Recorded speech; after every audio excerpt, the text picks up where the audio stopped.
Bien-aimés, je veux nous exhorter ce matin. Et cette exhortation a pour but de nous pousser dans une réflexion sur la qualité de notre marche avec le Seigneur.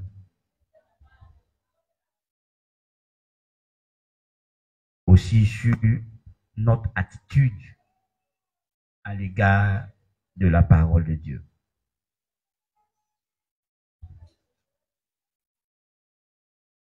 La toute première prophétie, c'est la parole écrite.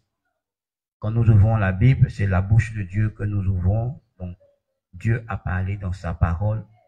Maintenant, Dieu est souverain. S'il veut donner des messages prophétiques par des dons spirituels, il le fait.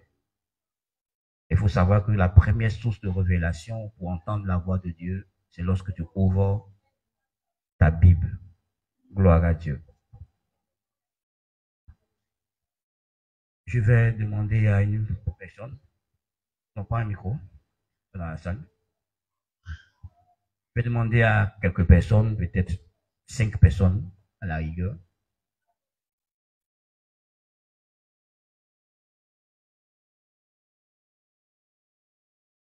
Pourquoi tu obéis à Dieu? Pourquoi tu obéis à Dieu? Lève ta main, 5 différentes personnes. Tout le pas, c'est moi qui interroge. 1, 2. Pourquoi tu obéis à Dieu? Lève ta main, puis tu vas prendre le micro. Il y a un autre frère là. Pourquoi tu obéis à Dieu?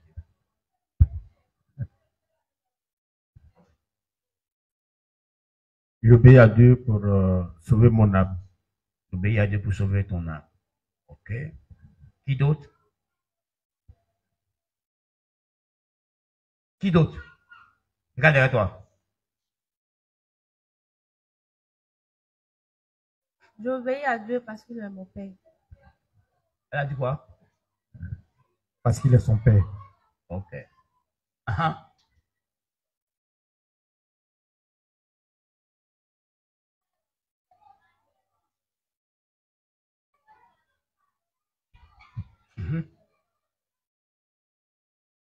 Ah, tu parles dans le micro. Faut parler dans le micro. C'est le micro, non, pas. Le micro, il y a quoi là? Il n'y a rien là. Moi j'obéis à Dieu pour lui plaire et pour lui exprimer ma foi. Pour lui plaire et pour lui exprimer ta foi. Ok. Uh-huh. Bon, faut parler comme tu peux parler dans le micro. J'obéis à Dieu parce qu'il est mon créateur et qu'il est mon meilleur ami. Ok. Reste une personne.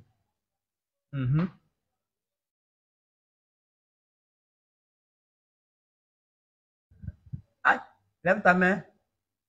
Une dernière personne. J'obéis à Dieu parce qu'il détient ma vie.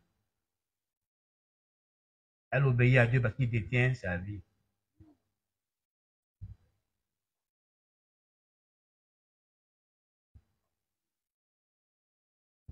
Qui d'autre encore? Prends le micro là-bas. Prends le micro là-bas.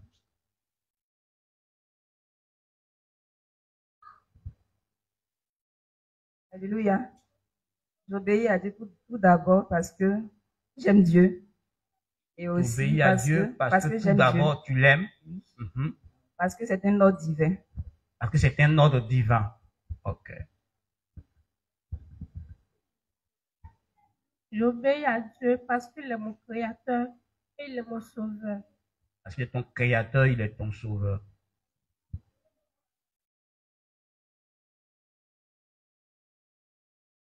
C'est fini. Personne ne veut répondre encore. Ça me plaît ce matin de vous voir répondre. Donc, il faut interroger. Non, le Christ volontairement. Il ne pas interroger. Amen, amen. Vous savez, dans la nature de Dieu lui-même, il fait chaque chose fait chaque chose. Donc, il est important que nous aussi, on puisse savoir pourquoi nous faisons ce que nous faisons. Pourquoi nous avons décidé d'obéir à Dieu. Il est important.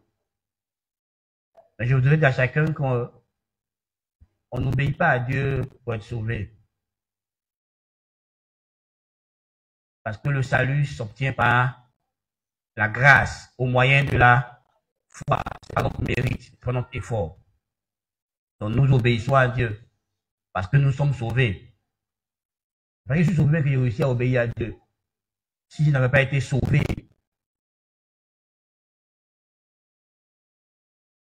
de pouvoir obéir à Dieu. Rappelez-vous que Romains chapitre 8, verset 3 nous dit que car la loi, il était impossible à la loi de nous sauver parce que la nature pécheresse, la nature humaine, la chair de l'homme la rendait impuissante. Donc l'homme empêchait, l'homme n'arrivait pas à obéir à la loi à cause de hérité d'Adam. Nous obéissons aujourd'hui à Dieu parce que le dernier Adam, Jésus-Christ, nous a pécheresse et nous a rendu participants à la nature divine. Donc la grâce de Dieu qu'on a reçue en Christ nous rend capables de pouvoir faire ce que Dieu attend de nous. Et ce matin, je parlerai de l'obéissance, certainement. Mais je veux juste parler de qu'est-ce que ton obéissance prouve devant Dieu. Qu'est-ce que ton obéissance à la voix de Dieu, qu'est-ce que ça prouve? Qu'est-ce que ça prouve?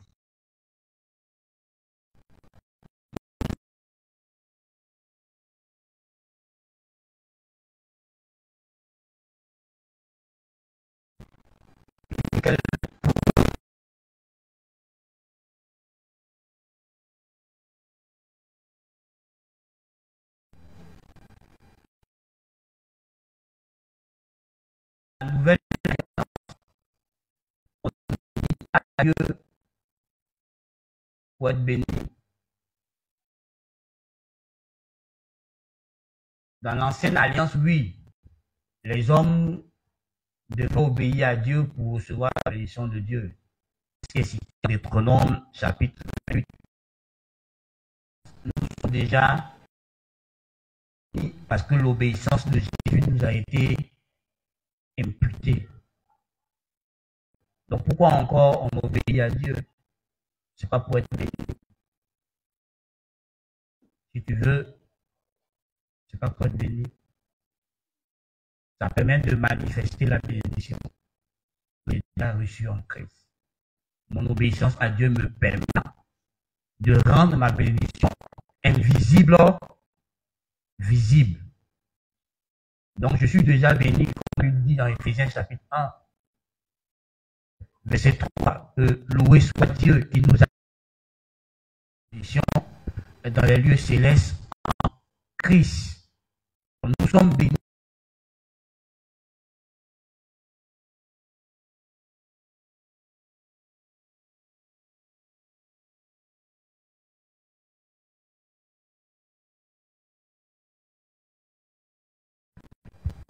Donc on obéit à Dieu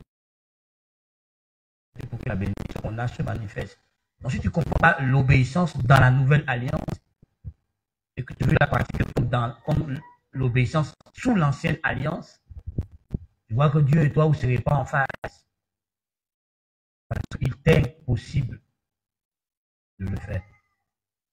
Dieu te l'a démontré. La loi, c'est pour nous démontrer notre incapacité de accomplir à Christ. Christ nous libère et que Christ nous recrée et qu'il fasse de nous une nouvelle création. Alors, c'est quoi l'obéissance? Selon le dictionnaire, l'obéissance est l'action de celui ou de celle qui obéit. L'action de celui ou de celle qui obéit.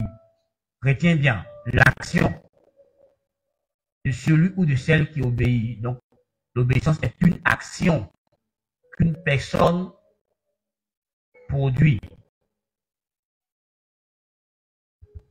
L'obéissance, c'est aussi la disposition à obéir. C'est la disposition à obéir. C'est l'habitude d'obéir, la disposition à obéir. La disposition à obéir. C'est aussi l'habitude d'obéir. L'obéissance, c'est la disposition d'obéir. C'est l'habitude d'obéir. C'est la soumission d'esprit aux ordres d'esprit aux ordres des supérieurs. Donc, c'est ça l'obéissance. C'est une disposition intérieure qui se manifeste à l'extérieur par une action.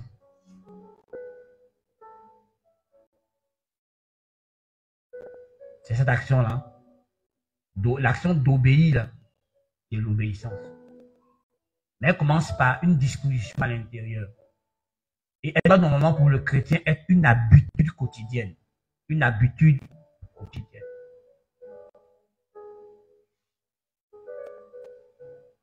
On doit avoir cette habitude d'obéir. Et cette habitude-là est créée à partir d'une disposition de notre cœur. Et l'action répétée qui est produite par la disposition de notre cœur nous conduit à l'habitude naturelle d'obéir. Ouais, la soumission d'esprit à un supérieur ou à des supérieurs. Et dans la vie de chacun d'entre nous, on a beaucoup de supérieurs. Parce que la véritable autorité, Jésus-Christ lui-même, a bien voulu faire grâce à des personnes et il leur a délégué l'autorité. Donc, il y a des personnes à qui le Christ a délégué son autorité, qui le représentent dans différentes sphères de la vie. Et dans ceux qui représentent le Christ, il y a 3 formes d'autorité. Il y a l'autorité administrative, donc le président de la République, les sénateurs, les députés, les ministres, les chefs de quartier, les chefs de village, les directeurs qui dirigent les structures, les entreprises, que ce soit du privé ou de l'État, tout cela font partie de l'autorité administrative. Les maires, les chefs coutumiers. Et puis il y a l'autorité parentale, donc l'autorité au niveau de la famille.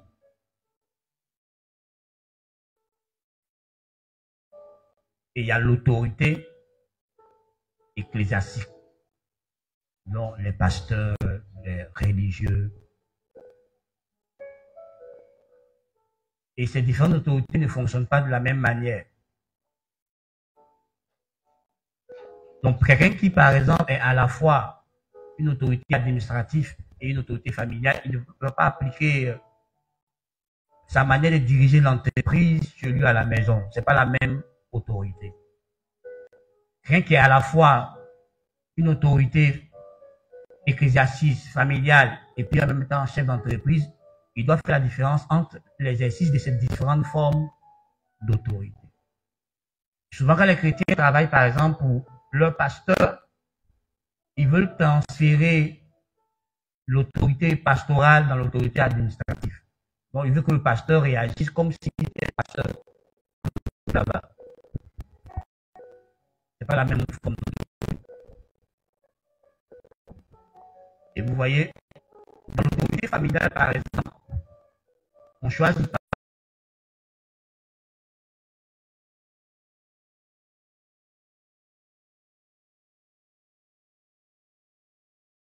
frère, déjà l'autorité quand tu viens sur la terre. C'est pareil dans l'église. Dans l'église, c'est pas nous qui choisissons l'autorité, c'est Dieu qui choisit l'autorité. On peut choisir l'autorité, on peut nommer l'autorité, on peut élire l'autorité. Et dans la sphère familiale, l'autorité se transmet quand le père trouve qu'il ne peut pas le faire, il est vieux ou même qu'il meurt. C'est pas l'autorité du pasteur ne se transmet pas.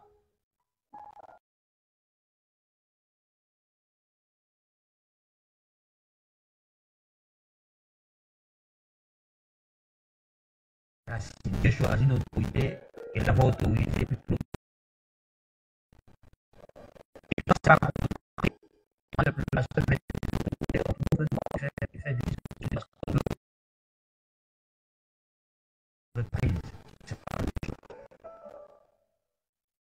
donc on va faire pousser l'autorité, on va juste voler ça. La question est, quand tu es en face d'un supérieur, quand tu es en face d'une autorité, quel est ton état d'esprit? Est-ce que tu es prêt à te soumettre? Est-ce que tu es prêt à faire ce qu'il va dire, ce qu'il va ordonner, ce qu'il va demander? Dans quel état d'esprit tu es en face de ton mari? Dans quel état d'esprit tu es en face de tes parents? Dans quel état d'esprit tu es en face de ton directeur, de ton boss, de ton chef de service, de ton chef, ton directeur, ton sous-directeur? Quand tu es en face de lui, dans quel état d'esprit est-ce que tu es préparé, tu es disposé à l'intérieur à faire ce qu'il va te commander, ce qu'il va t'ordonner, ce qu'il va te demander de faire? Est-ce que tu vas exécuter, tu vas accomplir la tâche qu'il va te demander? Parce qu'obéir, selon le dictionnaire, c'est se soumettre à une demande, à une règle ou à une obligation d'une personne. C'est se soumettre à une demande, à une règle ou à une obligation d'une personne. C'est exécuter un ordre donné. Voici obéir. Or, on dit l'obéissance, c'est l'action de celui qui obéit. Donc, c'est l'action de celui qui se soumet. C'est l'action de celui qui exécute un ordre donné.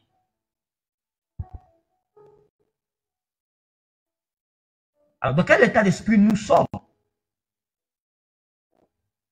Parce que souvent, on fait des rébellions sans s'en rendre compte qu'on est en rébellion. Parce qu'on n'est pas disposé à exécuter les ordres donnés par la personne qui est en position d'autorité vis-à-vis de nous.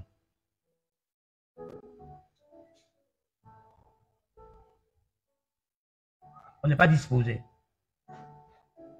Les femmes trouvent qu'elles sont égales à leur mari. Oui, vous êtes tous les deux parents, mais vous n'êtes pas tous les deux dans la même position d'autorité. Le mari a bien plus d'autorité que toi. Il est le chef de la famille. Quand il a quoi, ton autorité disparaît. Donc tu ne peux pas donner ordre devant l'autorité que lui il est. C'est lui qui te délègue l'autorité. Est-ce qu'on se comprend? Mais souvent, on ne s'en rend pas compte. C'est pour ça que souvent, on donne des titres aux gens. Quand tu es en face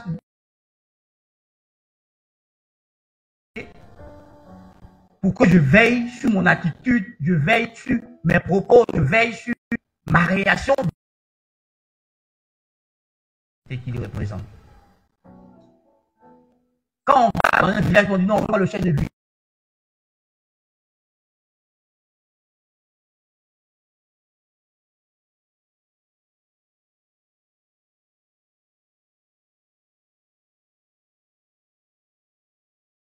Le sortir, c'est ton problème. Mais l'autorité doit le respecter. Voilà. Quand tu entres dans un hôpital, le directeur de l'hôpital, malgré qu'il est médecin ou même le professeur de médecine, comme ses autres collègues, mais comme il porte le titre de directeur, que tous lui obéissent. Ils ont la même formation, souvent même d'autres ne sont plus instruits que lui. Quand tu vas dans une compagnie de gendarmerie, souvent le commandant de la compagnie n'est même pas officier. On est d'accord comme commandant de la compagnie. Tout le monde lui obéit parce que c'est le commandant de la compagnie. Et quand c'est pas traité avec la question de l'autorité, ça te crée beaucoup de problèmes. Parce que la Bible dit que toute autorité qui est établie, dans le livre de Romains chapitre 13, il n'y a pas d'autorité qui ne vient pas de Dieu. que toute autorité qui est établie a été instituée par Dieu et que celui qui se lève contre une autorité est établi par Dieu et que par conséquent, elle, une condamnation. On lit Romains 13, 1 à 2.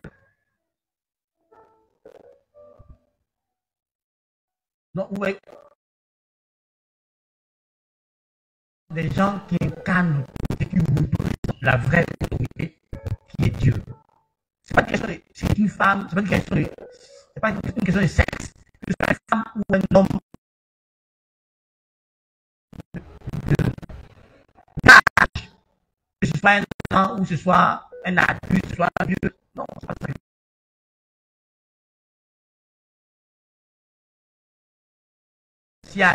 Est-ce qu'il est riche? Est-ce qu'il est pauvre? Est-ce qu'il est instruit? Est-ce qu'il n'est pas instruit? C'est pas ça le problème. Le problème, c'est quelle est sa position vis-à-vis de moi? En position d'autorité. C'est là que vous voyez que Joas, à 8 ans, peut commander à tout Israël et puis tout Israël obéit à une position d'autorité. Il était le roi. Et tout le monde a obéi à un enfant de 8 ans. Parce qu'il était le roi, il était investi de l'autorité royale. Il n'avait que 8 ans. Mais pourtant, on l'obéit. Parce qu'il était le roi, en position de roi. Frère, la question de l'obéissance est très importante dans l'Église, même dans la vie en général. Nous sommes désobéissants sans nous en rendre compte. Parfois, nous le faisons consciemment. La grande partie du temps, c'est inconscient qu'on fait. On est dans cette forme de désobéissance. Parce qu'on ne sait même pas c'est quoi l'obéissance. Et la plupart d'entre nous, on est disposé à obéir. On n'est pas prêt à faire ce qu'on va nous demander. Si vous voulez étudier bien votre vie, vous vous rendre compte qu'aucun être humain ne dirige lui-même sa propre vie. C'est quelqu'un d'autre qui dirige ta vie. Et toi, après, tu diriges la vie des autres. C'est une chaîne établie par Dieu. Ta vie. Regarde même la formation que tu vas faire aujourd'hui et puis tu es diplômé dans cette formation. C'est pas toi qui as décidé. Un conseil d'orientation a décidé pour toi. Regarde ta vie. Quelqu'un d'autre a décidé pour toi. Et le voyage que tu fais, les missions que tu fais dans la vie, c'est pas toi qui décides de la mission. Quelqu'un d'autre dit que tu dois aller à la mission. Dans la mission. C'est ton patron. Mais quand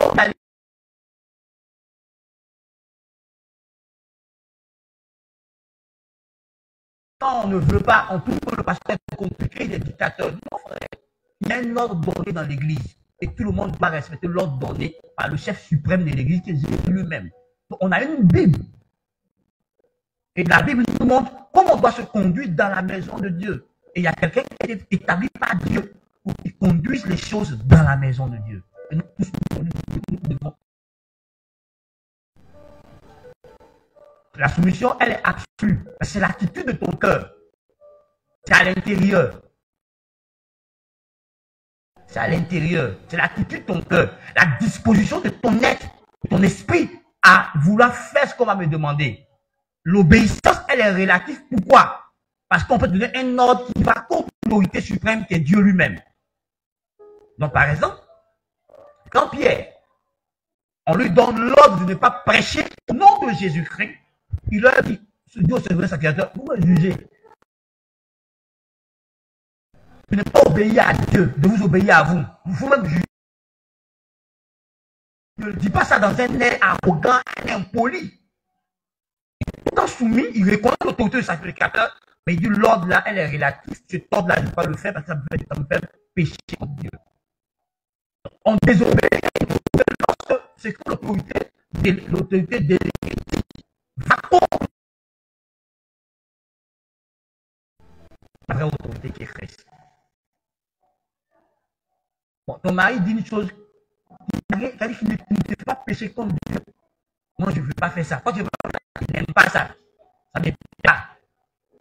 Pourquoi il a choisi ce homme-là comme mari? Quelle confiance en son lit?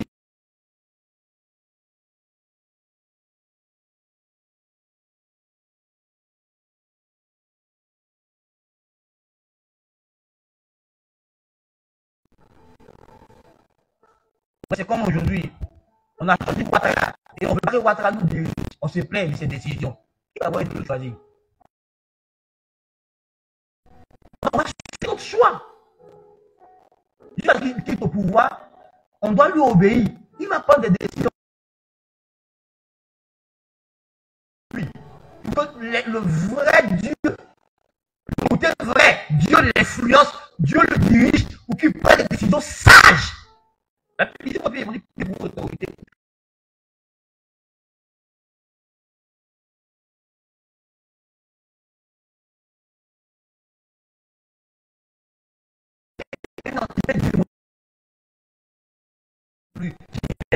Frère, l'autorité, ces décisions vont impacter ta vie, vont impacter toute la nation. Donc, tu as pour devoir de prier pour lui, pour que Dieu le conduise, pour que Dieu l'influence dans ses prises de décision par rapport à la nation. C'est une question de Dieu l'aime, je ne l'aime pas. Si tu suis homosexualité, tu ne vas pas parler de ton salon signé.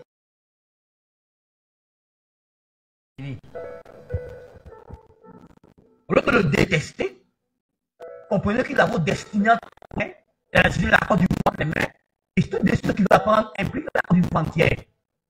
Toi, tout là, on parle mal de toi, tu ne comprends pas. C'est ton président qui dit qu'on t'a amené quelqu'un au Niger. Donc, toi, il te représente.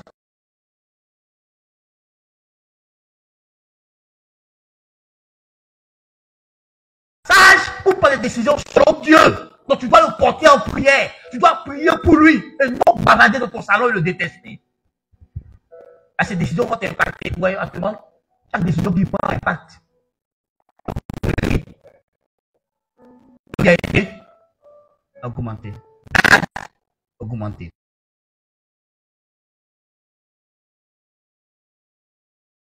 Puis derrière, ce nouveau prix là qui paye, malgré tes plaintes, malgré tes buts, si tu ne donnes pas le nouveau prix là, tu ne pourras pas aller chez toi là. Et c'est eux qui dirigent, c'est eux qui décident. Tu ne peux rien impacter, rien changer. C'est eux pour ça. Traiter avec eux, avec ça.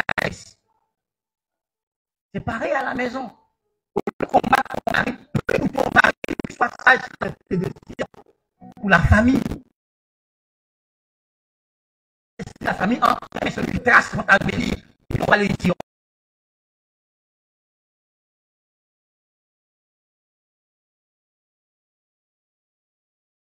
Partira toute la famille. La vie de vos enfants. Tu veux consulter, il n'a qu'à parler de la décision.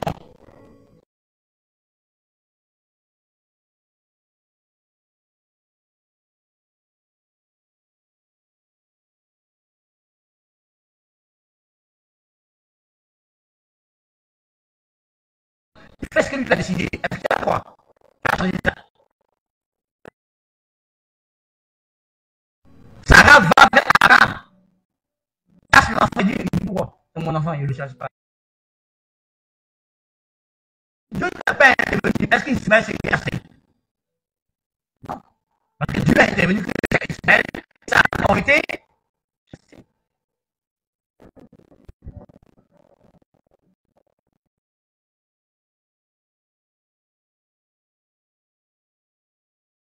C'est qui les conseils, ça peut le manipuler.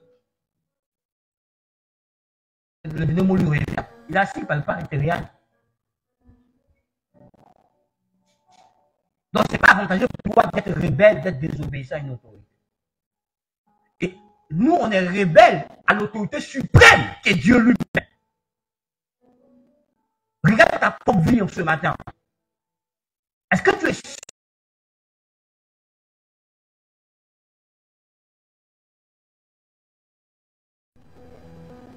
Tout ce que Dieu te donne comme ordre, tu le fais? C'est écrit.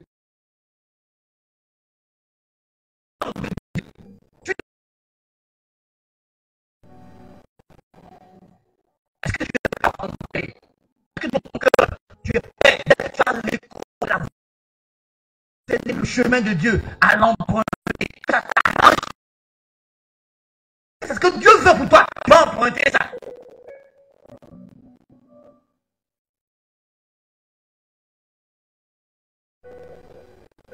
Est-ce que tu es disposé à faire ce que Dieu attend de toi et que Dieu demande? Est-ce que tu es disposé à exécuter les désirs de Dieu,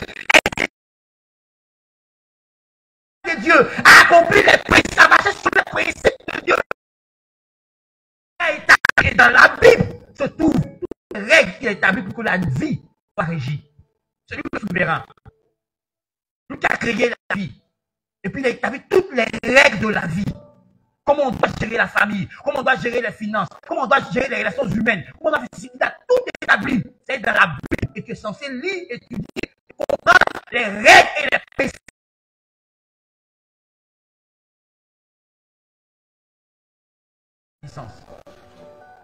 Est-ce que tu es disposé à obéir à Dieu? Est-ce que tu es disposé à te soumettre aux principes de Dieu, aux règles de Dieu?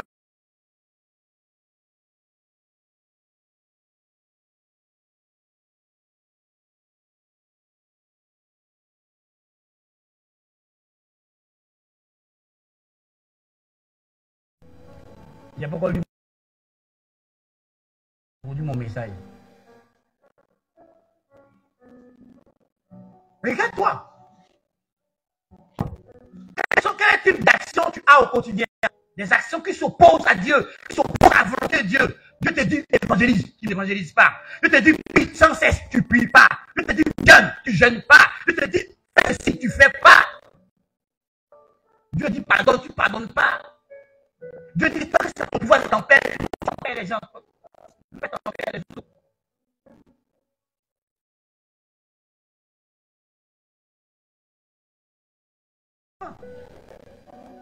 Jusqu'à où tu es disposé à mettre en pratique la parole de Dieu. On se borne à l'écouter sans la pratiquer. On vient, on écoute la parole de Dieu, mais on trie dans la parole de Dieu ce que nous on a envie de tirer, ce que nous on veut garder, là, ce qu'on garde. On ne veut pas, ça n'ira pas dans ce que nous on veut, ça n'ira pas dans ce que nous on désire. Frère, ce n'est pas une question de ce que tu désires. C'est une question d'obéir au roi. Tu dois exécuter ce que Dieu te demande de faire. Donc, jusqu'à où tu es disposé dans ton cœur à suivre Dieu, à faire ce que Dieu demande, à faire ce que Dieu veut, à marcher sur les principes et les règles et les lois de Dieu, jusqu'à où? Mais quand moi tu suis, tu dis non, je suis convaincu que ma vie plaît à Dieu. Que mon Dieu a pas de problème. Tu te convaincs de quelque chose qui n'est pas vrai. Est-ce que tu aimes Dieu? Dis, oh oui, j'aime Dieu, pasteur, j'aime tellement Dieu. Aimer Dieu, c'est l'émotion. Aimer Dieu, ce n'est pas des émotions. Je te le prouver. Aimer Dieu, ce n'est pas des sentiments. Un engagement au quotidien.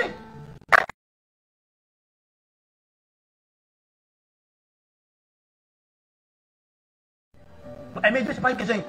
C'est un sentiment, je sens quelque chose. Non, frère. Jusqu'à où tu es disposé à obéir à Dieu.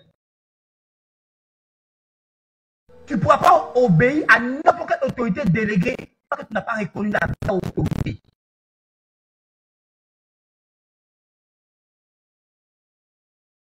Ton chef, tu n'obéis même pas à ton chef de famille, à ton chef de tribu. Parce que pour que tu lui obéisses, il faut reconnaître Dieu en lui. Il faut reconnaître qu'il représente Dieu, qu'il est établi par Dieu. Et que c'est à cause de Dieu qu'il est là. C'est Dieu qui donne ce pouvoir. Si toi tu bafoues Dieu, si Dieu lui-même directement te parle directement à toi, et puis tu lui désobéis, c'est pas qu'il va passer par l'intermédiaire que tu vas écouter. Lui-même te parle et tu désobéis. Dieu lui-même te dit que c'est pas ça que tu fais. Dieu lui-même te dit que tu comprends pas, tu comprends.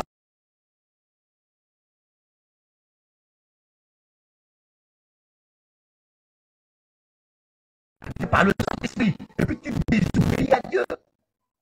Tu oublies de faire ce que Dieu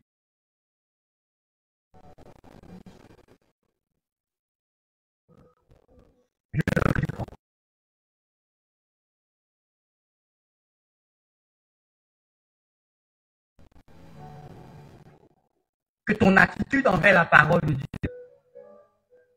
révèle l'état de ta relation avec Dieu. Si tu respectes Dieu, si tu considères Dieu, si tu aimes Dieu, si tu as confiance en Dieu, ta manière de traiter sa parole révèle l'état de ta relation avec lui. Parce que tu peux pas dire je respecte la parole de la personne. C'est pas possible. Parce que tu respectes quelqu'un et puis tu ne respectes pas sa présence dans ta vie. Donc ton attitude envers la parole de Dieu détermine l'état de ta relation. Si tu es obéissant, si tu es désobéissant, ça dit long sur la qualité de la relation que tu as avec Dieu. Si on est de nouveau, le Seigneur Sauveur personnel ont une relation avec Dieu, parce que c'est là que ça commence. Dès que tu nais de nouveau, le lien est rétabli entre toi et Dieu. Une relation commence entre toi et Dieu. Il y a la relation et puis il y a la communion. On peut être en relation avec quelqu'un sans être en communion avec lui. On peut être en relation avec quelqu'un sans être en intimité avec la personne. Il y a la communion et l'intimité. Nous sommes en relation avec Dieu. Nous sommes les fils de Dieu. Non?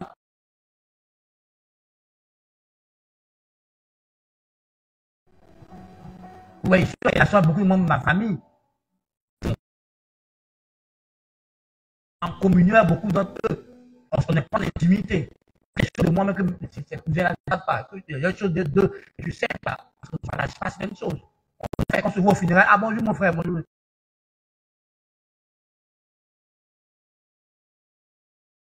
Pas en communion fraternelle. Donc, ne confondez pas la relation et la communion et l'intimité. C'est différent. Vous voyez, je suis en relation avec tout le monde dans cette église. Pas des gens. Mais je ne suis pas intime à tous les membres de l'église. Il y a des membres ici, là, ils ne sont pas dans mon intimité. C'est pas parce que je peux être on n'a pas développé ça.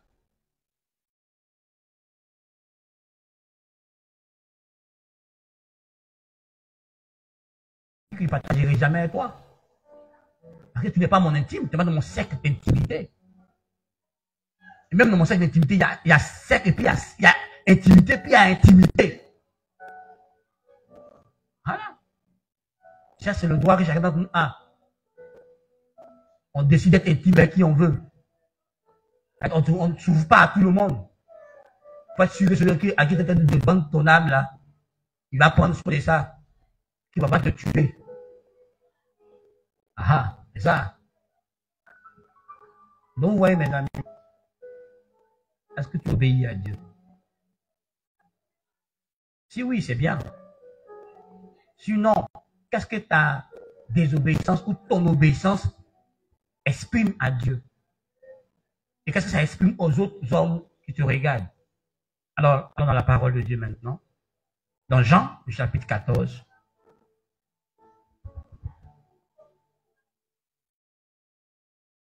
à partir du verset 20, je vais lire la parole de Dieu. Jean chapitre 14, à partir du verset 20, je lis la parole de Dieu. En ce jour-là, vous connaîtrez que je suis en mon Père et que vous êtes en moi et que je suis en vous. Celui qui me demande et qui regarde, c'est celui qui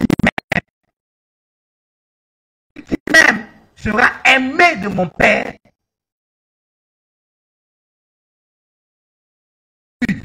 Non, tu te feras connaître à nous et non au monde. Jésus lui répond.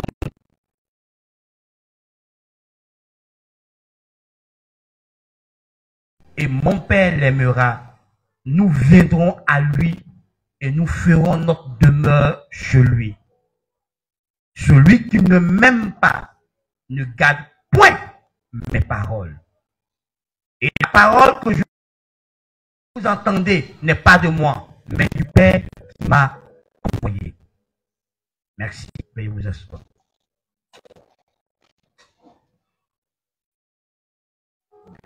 Donc, vous voyez, ce passage se situe dans le contexte des derniers entretiens que Jésus avait avec ses disciples avant qu'il ne soit mis à mort. Et il leur entretenait sur beaucoup de choses. Et pendant l'entretien, il y a eu Pierre qui a dit qu'il partait, quelque part, il partait. Pierre qui a demandé à vouloir partir, lui, il a dit, oui, non, tu ne peux pas partir avec moi. Mais plus tard, oui. Et puis ensuite, il a dit à Pierre que tu peux le régner, tout ça. Après, il continuait son speak. Et puis, Thomas va l'interpeller. Il doit Philippe que Thomas va l'interpeller. Vous dites que s'il leur montre seulement le Seigneur, le Maître, cela leur suffit pas, etc. Et puis, il continuait. Et il a dit une chose. C'est là, Jude, un de ses disciples, lui pose maintenant la question. Mais pourquoi tu ne te feras pas connaître au monde et que c'est seulement à nous, tes disciples? Alors il répondra à Jude en disant que celui qui a mes commandements et qui les garde, c'est celui-là qui m'aime. Et c'est à celui qui m'aime que je vais me révéler. Parce que mon Père et moi, on l'aimera et on viendra vivre avec lui. Ce qui m'intéresse, ce n'est pas le bénéfice de garder la parole de Dieu. Parce que dans ce texte, il y a le bénéfice. C'est le fait que quand tu gardes la parole de Dieu, Dieu lui-même partage une relation d'amour avec toi et une relation d'intimité. Parce qu'il dit, mon Père t'aimera et nous viendrons demeurer chez toi. Le fait que tu gardes la parole de Dieu, donc tu as accès à l'amour et à l'intimité avec Dieu. Mais ce qui m'intéresse, c'est ce qu'il a dit. Il dit, celui qui l'aime garde sa parole. Celui, notre obéissance est la preuve de notre amour pour Dieu. Quand nous obéissons à Dieu, nous sommes en train de dire à Dieu, nous t'aimons. Nous sommes en train de démontrer à Dieu que nous l'aimons. Et nous démontrons aussi à notre entourage notre amour pour la personne de Dieu. Donc, on demande à Dieu lui-même que nous aimons Dieu. Donc notre obéissance, donc le fait de garder la parole de Dieu, de la conserver, de ne pas s'en dessaisir, prouve que nous aimons Dieu. Ça atteste de notre amour pour Dieu. Donc ouais, l'amour pour Dieu, c'est un engagement à obéir, un engagement à exécuter ses ordres. Ce n'est pas un sentiment qu'on ressent, c'est un engagement à exécuter ses ordres, un engagement à garder sa parole au prix de notre vie. Donc même si on nous ridiculise, même si on se moque de nous, nous on garde la parole de Dieu. On nous ridiculise parce qu'on se moque de nous. Parce que ce que les gens qui ne connaissent pas Dieu font. Quand ils doivent obéir à des règles, à des principes, ils disent non mais ça c'est caduc, c'est dépassé. Au XXIe siècle encore, tu ne peux pas vivre comme ça. Parce qu'eux ils s'en foutent de Dieu. Ils souhaitent que nous aussi on le fasse. Jésus a dit, celui qui a mes commandements. Donc, il faut d'abord avoir ces commandements en ta possession. Et la plupart d'entre nous, on a les commandements de Dieu en notre possession parce qu'on a tous une Bible. Donc, dans la Bible, on trouve les commandements de Dieu. Donc, on doit lire la Bible, on doit la méditer, on doit l'étudier pour découvrir les ordres de Dieu, pour découvrir les lois et les principes que Dieu a établis, les principes de vie, et puis maintenant, décider de nous conformer à ces principes, à les mettre dans notre vie, à les introduire dans notre vie et à vivre selon ces principes au quotidien. Donc, vous voyez, Dieu veut une relation d'amour. Et ton obéissance te fait entrer dans une relation d'amour avec ton Père Céleste.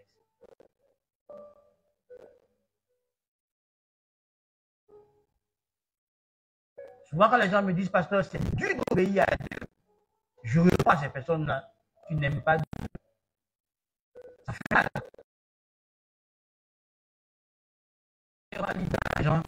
Jean chapitre 5, encore un peu pour moi.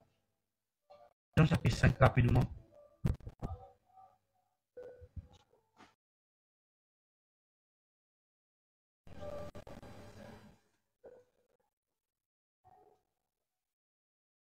Jean chapitre 5. 5 non? Tu lis à partir du verset 2 et 3, je crois. Verset 2 et 3. 1 Jean 5, verset 2 à 3. nous connaissons que lorsque nous aimons Dieu et que nous pratiquons ses commandements, car l'amour de Dieu consiste à garder ses commandements. Et ces commandements ne sont pas pénibles. Merci. Amen. Vous voyez, on dit qu'on aime les enfants de Dieu, donc les créatures, même les enfants, ceux qui sont nés de nouveau, et qu'on garde ces commandements. Donc pour que j'aime mon prochain, consiste à garder ses commandements. Ça consiste à garder ses commandements. Quelqu'un dit, moi j'aime Dieu.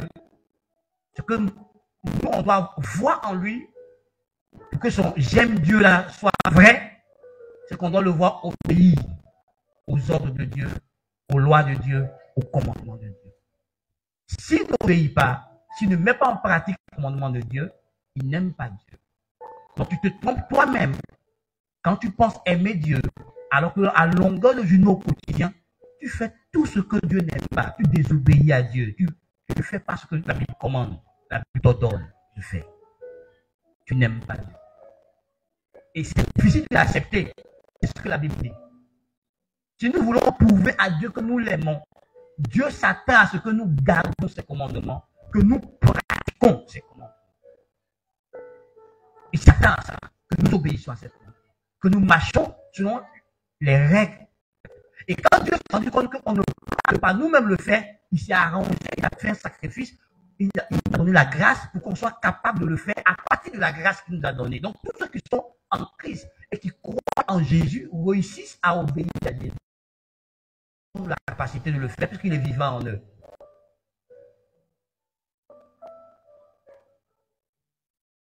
Et la Bible dit, ce n'est pas pénible d'obéir à Dieu. Ce n'est pas pénible de faire ce que Dieu nous demande. Pourquoi? Parce que je obéis à Dieu, parce que je l'aime. Et faire quelque chose par amour, c'est plus facile que de le faire par contrainte.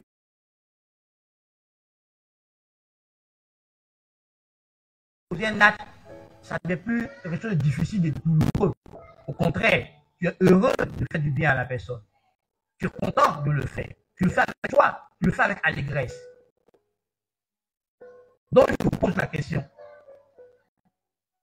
Est-ce que vous êtes sûr que vous aimez Dieu?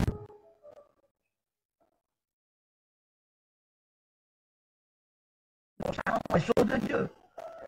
Pourquoi la vie de Dieu ne vous intéresse pas? Pourquoi les choses de Dieu ne vous intéressent pas? Parce que vous n'aimez pas Dieu. Vous refusez de vous avouer vous-même que vous n'aimez pas Dieu. La Bible dit que si tu désobéis à Dieu, c'est que tu ne l'aimes pas. On ne veut pas le reconnaître. On se ment à nous-mêmes. On ne ment pas à Dieu. Jésus sait ce qu'il a accompli pour nous à la croix. Il sait ce qu'il a rendu possible pour nous. C'est possible pour toi et moi. Étant habité par ce que Dieu veut. Parce que l'Esprit de Dieu nous donne la force, nous donne la capacité d'obéir à Dieu, de nous soumettre à Dieu et de suivre la volonté de Dieu, d'exécuter les ordres de Dieu. On a le Saint-Esprit en nous. Vous avez Paul écrit, si quelqu'un marche par l'Esprit, il n'accomplira pas les désirs de la chair. Si quelqu'un est soumis au Saint-Esprit, si quelqu'un est au Saint-Esprit, le conduit, le guider, il va dompter sa nature pécheresse.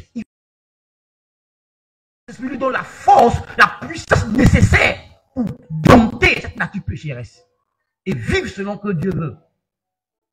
Si on est soumis à Dieu à l'intérieur, si à l'intérieur nous sommes prêts à faire ce que Dieu veut, on a reconnu l'autorité de Dieu, on est soumis à Dieu, faire ce que Dieu nous demande de faire sera naturel, sera facile. Alors la question que tu dois te poser, est-ce que j'ai cédé la première place à Jésus le roi? Est-ce que Jésus est devenu dans mon cœur mon Seigneur?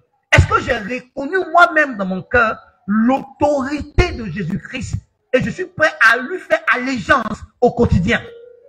Est-ce que dans mon être intérieur, je reconnais Christ comme le maître, je reconnais Christ comme l'autorité, je reconnais Christ comme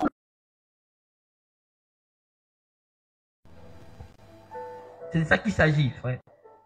C'est pas d'obéir au pasteur. C'est pas d'obéir à ta dénomination. C'est d'obéir à celui qui est mort et ressuscité pour toi, Jésus-Christ. Est-ce que tu es soumis à Christ? Est-ce que tu as fait allégeance à Jésus-Christ? Est-ce que tu reconnais l'autorité de Jésus-Christ? Est-ce que tu reconnais le droit de Jésus de te diriger, de te commander, de te mener là où il veut? Est-ce que tu as accepté que Jésus soit ton souverain qui te conduise? Est-ce que tu as reconnu ce droit? Qui est le maître de ta vie? Est-ce toi-même? Est-ce quelqu'un d'autre? Ou est-ce que tu as donné à Christ tout son droit de te mener, de te conduire, de te diriger? Parce que c'est lui qui en a le droit. Frère, dans tes prises de décision, est-ce que tu consultes Jésus? Est-ce que son avis est important? Est-ce que l'opinion de Jésus est importante pour toi? Est-ce que ce que Jésus pense est important pour toi? Ceux qui ont fait de Jésus leur maître, son opinion est très importante pour eux. Eux, ils recherchent l'opinion de Dieu. Ils recherchent la vie de Dieu dans tout ce qu'ils font. Mais quand ils font leur voix, ils ne font rien que Dieu n'a pas approuvé. Avant de faire quoi que ce soit, ils cherchent l'approbation de Dieu. Ils cherchent la caution de Dieu. Frère, tu es béni. Mais pourquoi tu ne vis pas la bénédiction? Parce qu'à longueur de journée, tu es opposé à Dieu. Tu désobéis à Dieu. Tu désobéis à Dieu. Mais tu dis, j'aime Dieu. Nous tous, on le dit. Moi, je le disais. Je dis à ce que je découvre ces versets. J'ai compris que je n'aimais pas Dieu s'il ne l'obéit pas. J'ai dit à Dieu, mais moi, je ne peux pas t'obéir, je suis homme. C'est là que j'ai appris que tu dois dépendre du Saint-Esprit. C'est pour ça que Dieu m'a donné le Saint-Esprit. Paul dit en Romains 8 que le Saint-Esprit t'aide à faire mourir les mauvaises actions du corps, à dompter la chair, à détruire la chair et à pouvoir vivre la vie de Dieu. C'est pour ça que tu as le Saint-Esprit qui habite en toi. C'est pour ça que l'Esprit a été tabernaclé en toi, il habite en toi. L'Esprit habite en toi pour t'aider à vivre la vie de Dieu, pour produire la vie de Dieu en toi. Est-ce que tu es soumis au Saint-Esprit? Est-ce que ton esprit sait discerner la voix du Saint-Esprit, reconnaître le Saint-Esprit, reconnaître l'action de l'Esprit en toi pour t'ouvrir et laisser l'Esprit faire? Ou bien tu résistes au Saint-Esprit, ou bien quand tu entends la voix du Saint-Esprit, tu endurcis ton cœur. Ouais. C'est ça.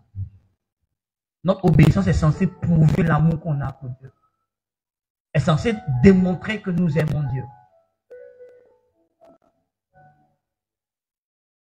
Et tu vois, tu ne peux pas t'aimer réellement toi-même. Parce que tu n'as pas encore connu l'amour de Dieu. Si tu connais l'amour de Dieu pour toi, tu dis ça, à quel point Dieu t'aime, des choses que tu ne feras plus dans ta vie. Tu vas arrêter de te détester toi-même, de te détruire toi-même.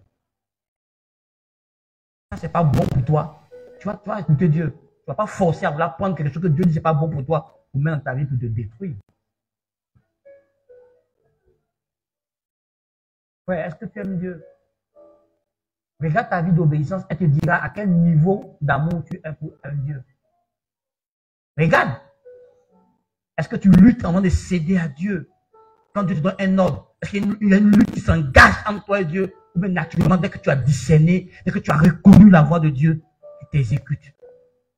Ça te déterminera toi-même à quel niveau d'amour tu es avec Dieu. Ta propre vie d'obéissance te dit à quel niveau tu aimes Dieu. Jusqu'à où tu es parvenu à aimer Dieu.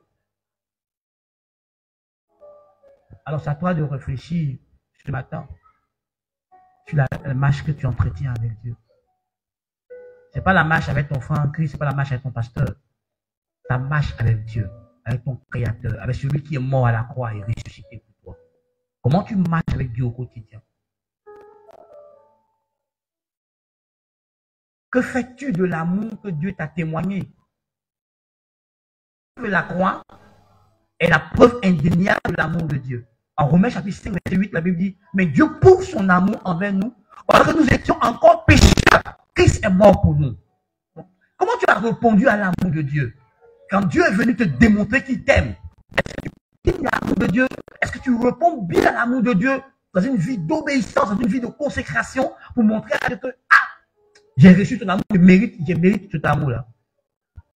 Tu as eu raison de m'aimer. Non, moi aussi, en retour, je vais t'aimer. Mais tu t'en fous de l'amour de Dieu. Moi, tu prends l'amour de Dieu comme une excuse pour vivre dans le péché, pour vivre dans la licence, pour vivre dans le désordre, pour faire ce que tu as envie de faire. Qui t'a dit que l'amour de Dieu est une faiblesse? Ce n'est pas une faiblesse, c'est une force. C'est son amour qui fait qu'il patiente envers nous. Et puis il n'est pas revenu. Parce qu'il ne veut pas que les gens périssent. Unique. Avec quiconque croit en lui, Dieu veut te sauver de la mort, te sauver de la destruction, de la mort éternelle, de la destruction éternelle. Dieu veut te redonner la vie. Et au travers de son amour, il veut te donner la vie. C'est quoi tu appelles la vie? Dans lui, son vocable, c'est la mort. Vivre en dehors des principes de Dieu, Dieu appelle ça la mort. C'est quand tu vis dans les principes de Dieu que Dieu te vit. Et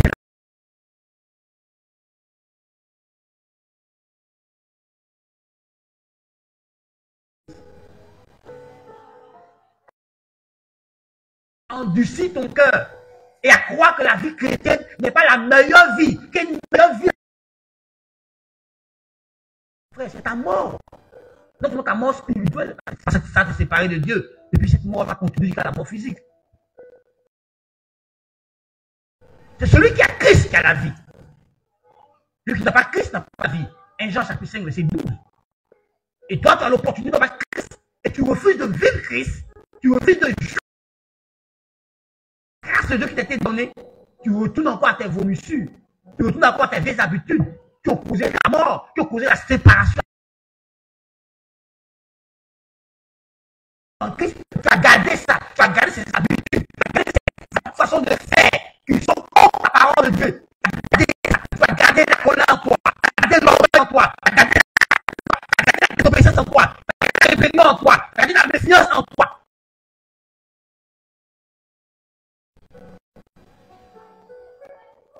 C'est la parole de Dieu qui nous purifie.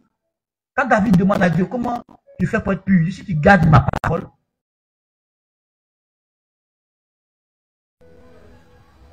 tu te prives de quelque chose de glorieux, la vie de Dieu. Tu ne fais pas du mal à ton pasteur. Non, tu te fais du mal à toi seul. Et par ricochet à ceux qui sont liés à toi, aux membres de ta famille. Donc ton époux, tes enfants, ton époux, tes enfants. Ce sont les premiers qui ont subi les conséquences de ta manière de vivre. En quoi ta vie va m'impacter? Je ne suis pas dans ton cercle. Il faut bien aller que tu sois dans ton cercle le plus influent. C'est ta femme, tes enfants qui sont dans ton cercle le plus influent. Donc quand tu n'obéis pas à Dieu, là, tu vas impacter négativement ta famille. Avant que la touche d'Israël, quand Dieu est jugé, qui est mort? C'est Akaï sa maison. Baza. Akaï sa maison. Que Dieu parle à quelqu'un ce matin et que tu entendes la voix de Dieu et que tu te corriges. Quand nous obéissons à Dieu, ça prouve que nous connaissons Dieu. Allons-y rapidement. 1 Jean 2, 3, 5. 1 Jean 2, 3, 5. Quand nous obéissons à Dieu, ça prouve que nous avons connu ou nous connaissons Dieu. Nous avons connu, nous connaissons Dieu.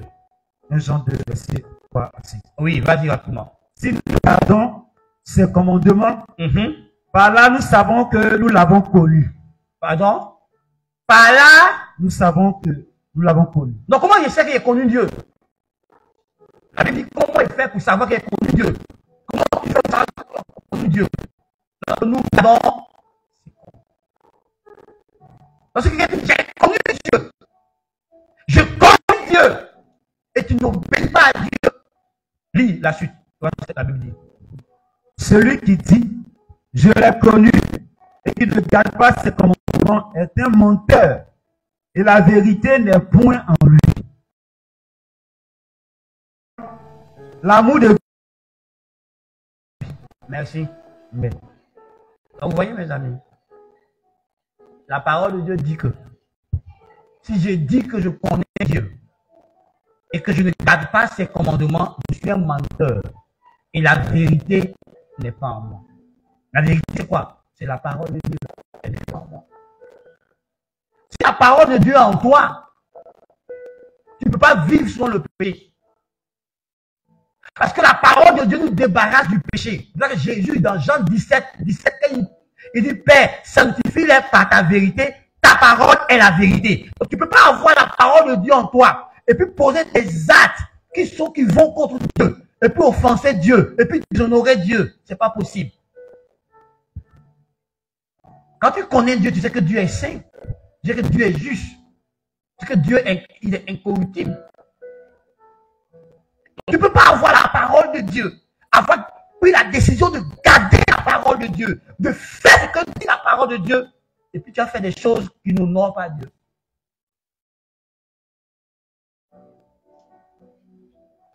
Frère, est-ce que tu le connais, Jésus? Tu ne peux pas connaître Jésus si tu ne gardes pas sa parole. Jésus et sa parole font un. Qui dit la parole de Dieu, dit Jésus. Jésus est la parole devenue chair. Si tu connais Dieu, tu dois garder sa parole. Si tu ne gardes pas ses commandements, c'est que tu ne le connais pas. Donc, vous voyez, on peut être dans ce bâtiment sans appartenir au corps de Christ qui se réunit dans le bâtiment. L'une des marques qui prouvent que nous appartenons à Christ, c'est notre obéissance à sa parole. C'est la marque déposée des chrétiens. L'obéissance à sa parole. Je connais Dieu. Ça veut dire que je lui obéis. Parce que c'est quand tu obéis, quand tu pratiques la parole de Dieu, que tu vis l'expérience personnelle, que tu découvres que Dieu est fidèle, que Dieu est bon, que Dieu est ceci. C'est quand tu appliques sa parole que tu découvres Dieu, que tu réalises qui est Dieu, que tu expérimentes. Donc, tu ne peux pas expérimenter Dieu et ne pas t'attacher à lui. C'est pas possible. Dieu est trop bon. Jésus est trop doux pour que tu ne le découvres, tu le vives et puis tu vas t'éloigner de lui. C'est pas possible. Quand tu découvres Jésus, tu t'attaches à lui. Il est trop merveilleux. Il est trop excellent. Il est exceptionnel. Il est merveilleux, frère. Il est fidèle. Ce qu'il dit, ce qu'il fait. Il ne change pas de parole. Quoi qu'il arrive, il va faire ce qu'il a dit. Tu ne peux pas découvrir une telle personne qui va t'éloigner de lui. Quelqu'un qui ne te juge pas, qui ne te condamne pas. Quelqu'un qui, quand tu fais une erreur, est prêt à t'aider à remonter, est prêt à t'aider. Malgré sa position, il s'abaisse jusqu'à ton niveau, il te prend avec lui, pour que tu remontes dans le chemin pour vous continuer votre marche. Vous croyez de Jésus, est-ce que les hommes vous ont montré? Donc c'est un peu erroné. Mais quand tu le rencontres toi-même, quand tu as une vraie relation entre lui, tu découvres qu'il est différent des hommes qui sont en face de toi. Donc même quand il t'arrive de commettre une faute, tu n'as pas peur d'aller dans sa présence pour lui dire, Père, j'ai commis telle faute. Parce qu'il ne va pas te crier dessus, il ne va pas te rejeter, il ne va pas te juger, il va te montrer sa bonté, son amour. Il va te dire, comme il a dit à la femme là, va, mais ne pêche pas. Pendant qu'on dit, on a dit, on l'a lapidé, Jésus a dit, moi je ne te condamne pas, hein. Va et ne pêche pas. Jésus n'a pas un ministère de condamnation, il a un ministère d'amour. Nous, on condamne les gens parce qu'on aime. On n'aime pas.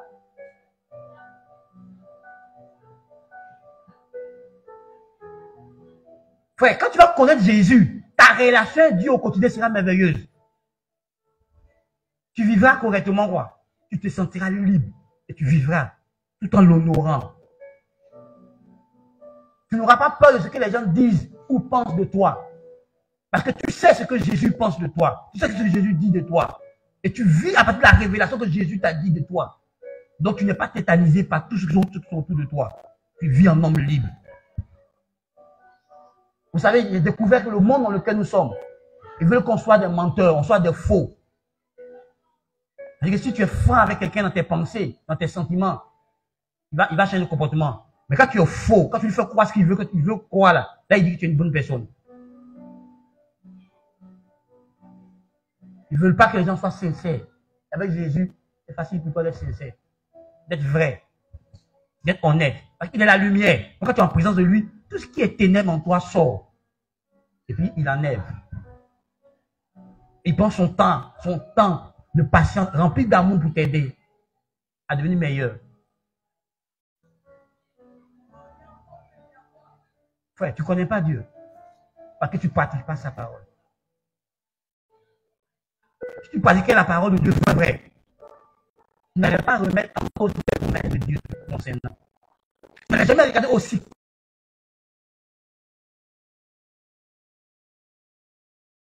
Tu prends un engagement, il nous manque toujours d'engagement. Que les circonstances, ni le contrôle des hommes, ne pourront jamais empêcher Dieu d'être Dieu de ta vie. Ce que Dieu dit, il fait. Ça vraiment, mot pour mot. Tu refuses de le connaître. C'est quand tu pratiques sa parole que Dieu se laisse connaître. C'est là que tu vis Dieu. Quand tu gardes sa parole, Jésus se fait connaître à toi, il se révèle à toi, tel qu'il est, dans sa forme glorieuse de réflexion.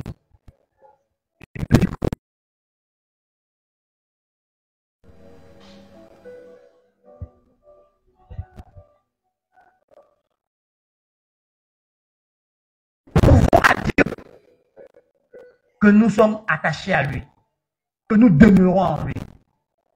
Tu peux lire 1 Jean, chapitre 3, verset 24 à la maison. Ça prouve que tu es uni à Dieu, que tu es Jésus est un. Dans Isaïe 59, verset 1 à 2. Donc quand tu obéis, tu renforces. Plus tu obéis, plus tu es en train de renforcer ton union, ton mariage avec Jésus. Tu es en train d'honorer ton alliance avec Jésus. Plus tu lui obéis, plus tu honores ton alliance, plus l'alliance va agir en ta faveur. Plus tu honores ton union avec Christ.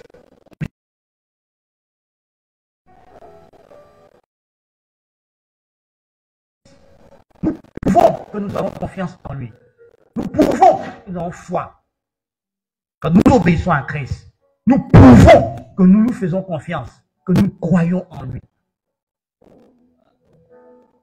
Hébreux 11, 8. La Bible dit, par la foi, Abraham a obéi à Dieu lors de son appel, ne sachant même pas où il allait. C'est par la foi qu'il a obéi à Dieu.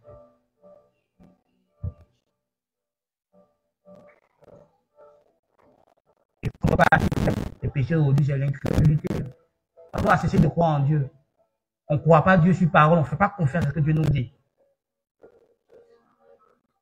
Pierre a péché toute la nuit sans rien prendre. Le matin, il croit Jésus au rivage. Il écoute Jésus. Jésus donne un ordre, Pierre obéit. Il donne une pêche miraculeuse. Parce qu'il a cru au Seigneur Jésus. C'est dans la même eau, le Seigneur l'a fait. Mais comme il a cru, il a vu. Frère, est-ce que tu as confiance en Jésus? On va demander si tu as confiance en ton pasteur.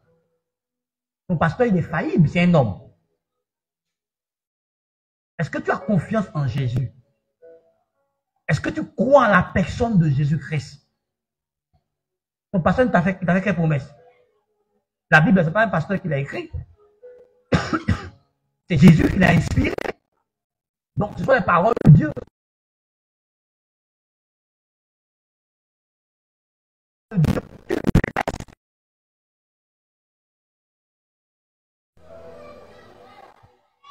Alors, mes amis, pourquoi vous n'obéissez pas à Dieu? Parce que vous n'avez pas cru. Si tu crois ce que Dieu dit, tu vas le faire. Si tu crois en ce que Dieu a enseigné sur la prière, tu te mettras à prier. C'est pas quelqu'un qui t'exhorte à développer ta vie de prière. Plus tu développes une vie de prière, plus tu crois à l'enseignement de Jésus concernant une chose, plus tu cherches à développer cette chose dans ta vie. Si tu crois à la libéralité, tu deviens libéral. Si tu crois à la générosité, tu deviens généreux. Si tu crois que l'enseignement sur l'humilité, tu chercheras toi-même à te débarrasser de l'orgueil pour devenir humble.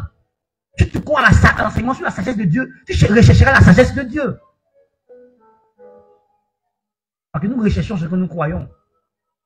Nous désirons ce que nous croyons.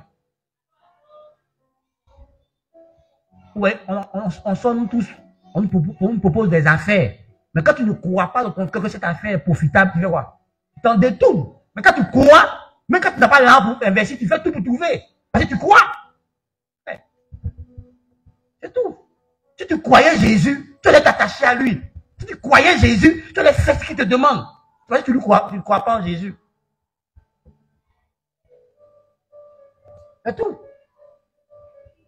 Comment invoqueront-ils ceux qui n'ont pas cru? Tu ne pries pas parce que tu n'as pas cru. Mais si tu crois en Christ, tu chercheras à ce que Christ contrôle ta vie. Si tu crois en l'autorité de Christ, si tu crois à la vie de Christ, tu chercheras à ce que Christ contrôle ta vie. Si tu crois dans ton cœur qu'en Christ, je suis à l'abri de tout danger, tu feras tout pour t'attacher à Jésus, pour être à l'abri de Jésus. Si tu crois que Jésus peut te protéger, mais tous les fétiches là, tu abandonnes. Tu abandonnes les loges mystiques, parce que tu crois que Jésus peut te protéger, mais tu te confies en lui pour qu'il te protège. Si tu crois que par Jésus, tu peux marcher dans l'intégrité, dans l'honnêteté des riches, tu ne chercheras jamais une voie tortueuse.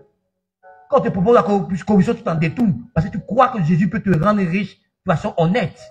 Je n'ai pas besoin de me prostituer, de me corrompre pour devenir riche. Frère, qu'est-ce que tu crois de Jésus? Est-ce qu'il détermine tes actions? Pourquoi tu prends le courage de regarder cette vie?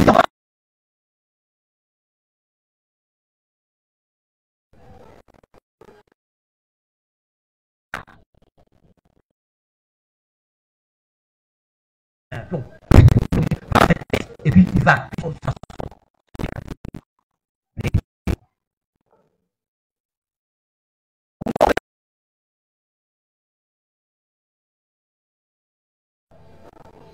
Vous me regardez, Pierre est normal, on dit Pierre, elle est morte, on l'a lavée, on l'a fait coucher là-bas, elle est morte. Et puis il rentre dans la chambre, alors que ce jour de Dieu là, il attend qu'il ressorte vivant avec elle. Comment il est sûr qu'il va revenir avec d'habitat en vie? Parce qu'il croit en Jésus. Tu ne peux pas dire que tu crois sans passer à la démonstration de ce que tu crois. Dans la définition de la foi, il y a deux aspects. Il y a l'aspect invisible, qui est la ferme assurance des choses qu'on espère. Mais l'aspect visible, qui est la démonstration des choses qu'on ne voit pas. Donc c'est ce qu'on espère. Donc si tu crois vraiment, tu te mettras à démontrer ta foi. Tu poseras des actes à l'extérieur qui témoignent de ce que tu crois à l'intérieur.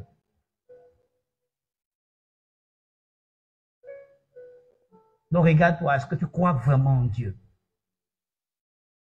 Si tu crois que la Bible dit, sans la sanctification, nul ne verra Dieu, tu verras. Si il recherche sanctification, parce que tu veux voir Dieu. Donc tu ne veux pas. Pourquoi tu es resté orgueilleux quand tu dis, Dieu résiste aux orgueilleux, et puis tu ne fais rien pour te dépasser de l'orgueil? Parce que tu ne crois pas que Dieu va te résister. Tu crois que dans l'orgueil, là, Dieu va te faire grâce. Mais Dieu ne fait pas grâce dans l'orgueil. Dieu résiste dans l'orgueil. Et il fait grâce aux humbles. Tu chercheras l'humilité. Parce que tu veux la grâce de Dieu. Pourquoi tu vas essayer un but de toi-même prétentieux? Parce que tu ne crois pas quand la Bible te dit que l'orgueil, ça précipite dans la chute. Si tu crois que l'orgueil va creuser ta tombe, va creuser ta chute, va te détruire, tu feras toi-même. Tu te verras te prier pour dire à Dieu, délivre-moi de l'orgueil. Rends-moi humble. Tu ne resteras pas prétentieux, orgueilleux. Pendant que tu sais que ça t'empêche de voir Dieu, ça t'empêche d'avoir la direction divine. On te dit que Dieu, c'est aux hommes qui montrent la voie. Et toi, tu ne veux pas être homme, tu veux que Dieu te montre la voie comment? Il va te résister. Quand tu crois ça, toi-même, tu te rends petit à tes propres yeux. Toi-même, tu te débarrasses de l'orgueil. Parce que tu sais que ça ne t'arrange pas. Ça te prive de Dieu. Ça te prive de la grâce de Dieu. Ça te prive de la gloire de Dieu. Un homme, rien n'a prouvé à quelqu'un. Vous savez vous dire une chose. Découvrez ceci. On est unique en tant que personne sur la terre. Et on est différent en tant que personne. Je ne suis pas toi, tu n'es pas moi. On n'a pas la même destinée. Dieu va construire un plan bien précis. Donc, d'où vient que je me compare à l'autre? Est-ce que lui et moi, on a la même destinée? On a les mêmes saisons? On a le même temps de visitation, le même temps de bénédiction? Non. Donc, je dois découvrir mon rêve. Le rêve que Dieu a pour moi et courir dans mon couloir. Donc, je suis en bataille contre moi-même et contre personne d'autre. Donc, si je veux réussir, je dois me vaincre moi-même pour réussir. Donc, ce n'est pas par rapport à quelqu'un d'autre. Et tu vas découvrir que ta définition du succès dépend de ce plan-là. Donc, mon succès n'a rien à voir avec toi, ton succès. Parce que dans le plan de Dieu, c'est écrit que je serai millionnaire. Si je suis millionnaire, j'ai réussi. Celui qui a écrit dans son plan qu'il sera milliardaire, s'il est millionnaire, il a échoué encore. Il n'a pas arrivé. Il doit devenir milliardaire. Donc, on n'a pas les mêmes plans de succès. Donc, tu vas comparer mon succès à ton succès. Sur quelle base? Sur quelle base du combat? Jean-Baptiste n'a pas eu d'enfant. Jean-Baptiste ne s'est pas marié. Jean-Baptiste n'a pas construit une maison. Il n'a rien fait. On dit qu'il a réussi sa vie. Qui réussissent à introduire Jésus, qui prépare le peuple de Dieu à recevoir Jésus. Et ce qu'il a fait. Donc il a réussi.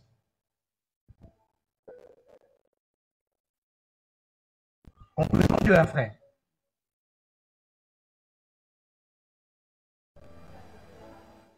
On dit, un homme ne peut recevoir ce que le ciel lui a donné. Donc, ce que le ciel m'a donné, c'est à moi de conquérir moi-même. Et toi, tu dois découvrir pour toi et conquérir, obtenir pour toi. On n'est pas en concurrence, on n'est pas en guerre. Moi, je ne vis pas par la combattance des yeux, je ne vis pas par la combattance de la chair, ni par l'orgueil de la vie. Ça vient du monde, ça ne vient pas de l'amour du Père. Donc, moi, je suis des gens. Moi, je vis de l'amour du Père. Donc, d'où vient ta combattance?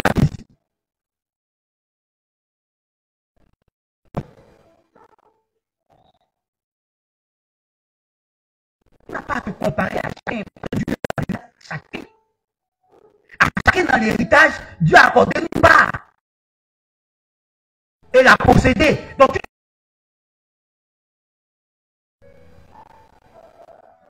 ne fais pas de prière de convoitise. Je prie sur la volonté de Dieu. Je prie de mon Saint-Esprit. Révèle-moi ce que Dieu a prévu pour moi. Et je demande ce que Dieu a prévu pour moi. Je demande pas ce que Dieu a prévu pour l'autre. Donc, je ne peux pas me comparer à quelqu'un. On n'a pas les mêmes plans, on n'a pas les mêmes grâces dans la souveraineté de Dieu. La grâce qu'il m'a accordée, tu n'as pas ma grâce et tu ne l'auras jamais. Ça, moi, il a donné ça. Je ne veux pas pour toi aussi. Donc, toi, il a donné. Donc, au lieu de me concentrer sur ta vigne, je me concentre sur ma vigne à moi. Et je cours dans ma pousse. Donc, ça te libère la tête. Ou écoutez-moi. Tu connais des gens qui ont pris l'ascenseur. Ils ont construit une meuble, ils ont construit tout. À cette heure où ils n'étaient pas là, ils n'ont plus rien. Et puis ceux qui m'achètent doucement, qu'elle est sûrement là, ont des biens que eux, ils n'ont plus. Faut aller sur le net. Savoir combien de personnes vendent leur maison, vendent leur voiture, vendent leurs biens, vendent ceci. Parce que la banque réclame son argent. Va aux États-Unis, ils ont les crédits bancaires, des cartes de crédit. Et rapidement, il a la maison. Rapidement, il a la voiture. Rapidement, il a ceci. Mais tout ça sous prix de dette. Et bien, le matin, quand la banque s'élève comme ça, il perd tout ça en même temps. Vous voyez, dans votre monde moderne, là, vous êtes dans le monde de tout de suite. Tout de suite. Mais dans la vie de Dieu, tout est un processus. Chaque chose a son temps. Et quand tu construis ta vie avec Dieu, tu marches dans son rythme. Et chaque chose vient en son temps. Et il n'y a aucune chose que tu donnes qui te causera de chagrin. Au contraire, quand les choses arrivent au temps de Dieu, ça t'enrichit davantage. Parce que Dieu prend le temps pour te préparer pour chaque chose qu'il va te donner. Parce que dans la pensée de Dieu, chaque grâce qu'il t'accorde, chaque besoin qu'il t'accorde est une responsabilité qu'il t'a donnée. Donc Dieu te prépare avant de te donner la responsabilité. Et chaque chose qui te donne a un but à atteindre. Donc, quand tu te donnes l'opportunité d'avoir des relations, les relations ont un but divin. Il faut les découvrir, il faut accomplir leur but. Quand tu donnes des moyens financiers, chaque moyen financier t'amène à un but divin. Si tu ne sais pas, tu peux prendre l'argent que Dieu a prévu de te donner pour t'occuper des orphelins et puis tu vas bouffer, et puis tu vas fermer ta vie. Les orphelins là, Il y a ce que ce ministère-là va apporter dans ta vie. Et comme tu n'as pas discerné, tu as fermé la page de ce ministère. Donc frère, tu es en concurrence avec qui? Quand tu dis, je suis en retard, tu es en retard par rapport à qui? Par rapport à ta copine du quartier? Par rapport à un membre de ta famille? Tu es en retard par rapport à qui?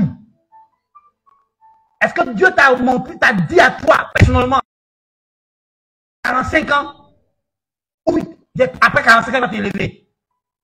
Vous savez à quel moment Mandela a connu la gloire? Qui se rappelle? À plus de 15 ans. Il a lutté jusqu'à 76 ans qu'il était président d'Afrique du Sud. C'est là qu'il a connu la gloire. Tu connais à quel moment Dieu a dit qu'il va t'élever? Tu connais le temps de ta gloire? Donc tu te compares à qui? À ta destinée. Tu dois découvrir ta destinée et marcher dans ta destinée. La destinée de l'autre n'est pas ta destinée. Voici les Hébreux, ils ont eu l'argent.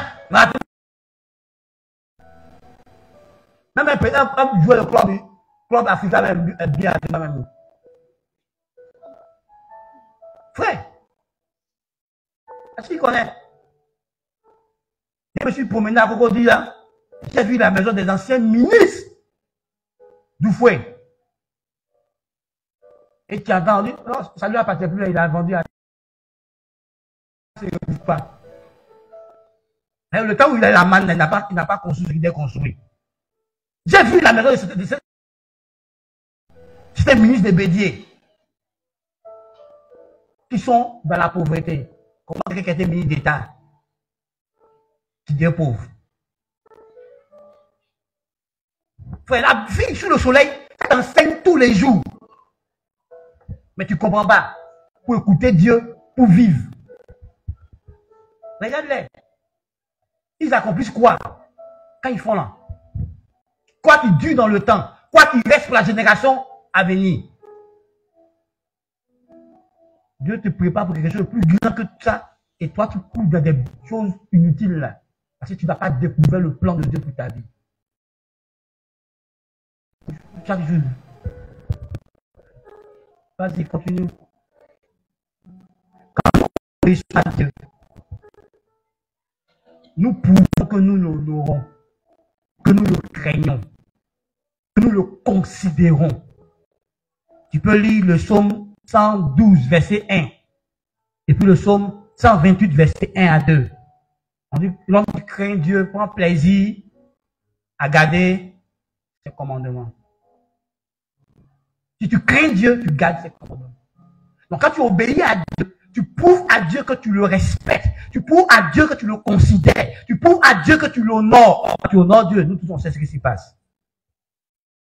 Quand nous obéissons à Dieu, notre obéissance démontre que nous vivons en communion avec lui. Ta désobéissance démontre que tu n'es pas en communion avec lui. Mais quand tu vas lire le texte là, on dit, si tu dis que tu es en communion avec Dieu, que tu marches dans les ténèbres. Marcher dans les ténèbres veut dire vivre dans le péché. La vérité n'est pas en toi. Verset c'est 1 Jean, chapitre 1, verset 5 à 7. 1 Jean, chapitre 1. 1 Jean, chapitre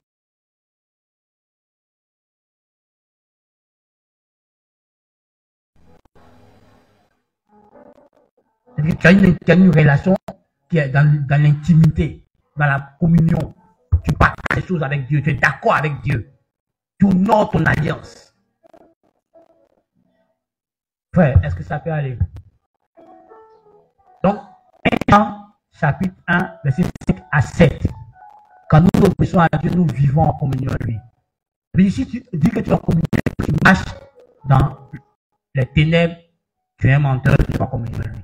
Marcher dans les ténèbres, c'est vivre dans le péché. Donc, mon frère, marche.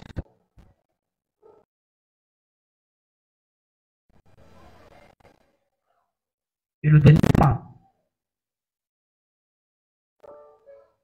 si nous obéissons à Dieu, nous prouvons notre soumission à Dieu. Si nous obéissons à Dieu, nous prouvons notre soumission à Dieu. C'est-à-dire que nous reconnaissons son autorité et nous faisons allégeance. Donc, tu vas obéir à Dieu, c'est reconnaître sa supériorité, c'est reconnaître sa position d'autorité vis-à-vis de toi. Et si tu reconnais Dieu comme l'autorité, tu dois lui obéir. Tu dois exécuter les ordres de Dieu. Et Marie a donné un exemple dans Luc, chapitre 1, verset 38. Quand l'ange vient et qu'il annonce à Marie, pour être celle qui va porter Jésus-Christ, verset 38, elle va dire à l'ange, je suis la servante du Seigneur, qu'il soit fait selon sa parole. Marie était consciente de tout ce qui allait arriver. Hein. Parce qu'elle est vierge, elle est femme. Donc elle comprend bien les implications. C'est pas comme nous, hein. Les Juifs, eux, ils prenaient vraiment le temps. Il n'y avait pas d'école. Donc l'éducation des enfants était entre les mains du père et de la mère. Donc les parents éduquaient sérieusement leurs enfants dans la Torah, dans l'histoire d'Israël. Chaque père et mère avait la responsabilité d'enseigner la loi, d'enseigner l'histoire d'Israël à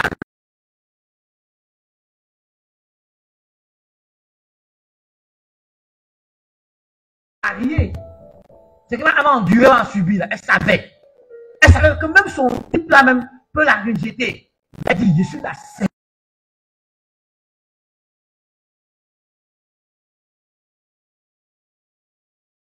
Accomplir les intérêts de Dieu. Je suis celle qui exécute les ordres de Dieu. Je ne vis que pour lui. Donc, s'il a décidé que c'est comme ça, j'accepte qu'il me soit fait selon sa parole. Est-ce que Jésus nous a appris? Quand l'heure de Gethsemane arrive, l'heure de la croix arrive, il va là-bas et puis il montre que c'est sa volonté de mourir. C'est la volonté de son Père. Et puis il dit, qu'il me soit fait selon ta volonté. On est combien à dire à Dieu, si être humilié c'est ta volonté, j'accepte. On est combien? On est combien à accepter, on t'insulte, puis tu as dit, laisse, c'est ma volonté. Tu vas chiffrer la personne là pour te poser, tu vas insulter comme poisson pourri. Tu donnes 2 paracétamol. Il faut lui parler, et puis il va se mirer. Et puis dans son miroir, il va me voir. Et puis tu parles paroles pendant paroles sales. Tu prends l'éducation, mais tu mets à côté. Tu prends l'éducation de la rue, puis tu fais comme ça. On va pas bien éduquer. On va pas bien éduquer. On a la mort de Jésus était tellement injuste. Il n'avait pas péché. Il est mort pour toi et moi. On a comment accepter la justice. On a comment accepter les choses parce qu'on a découvert dans l'esprit ce que Dieu veut. C'est le passage pour nous à la gloire. On est combien? On est combien à faire la volonté de Dieu à Dieu, qu'il puisse soit fait selon ta volonté. Quand ça ne nous arrange pas, ça ne nous plaît pas, ça ne rentre pas dans nos ce qu'on veut, ce qu'on souhaite. On est combien? On est combien? Ouais. Tu obéis. Tu montres reconnu son autorité de ta vie et tu soumets à son autorité. Tu vois, ton obéissance à Dieu fait partie de ton allégeance vis-à-vis de lui.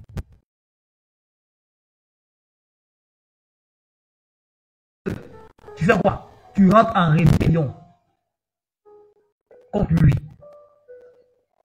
Tu t'opposes à Dieu. À chaque fois que Dieu te parle, il dit à Dieu, je ne reconnais pas ton autorité. Je ne veux pas. Et ce matin, toi seul sais à quel niveau d'obéissance tu es. Le respect que tu as. Comment tu as, à quel degré ou à quel pourcentage tu as cédé à Dieu. Tu tu lui as cédé ta vie à 100%, tu le sais ce matin. Jésus est ton Seigneur, pas seulement ton Sauveur, et qui conduit ta vie dans la voie des... Et toi, c'est jusqu'à où tu aimes Dieu.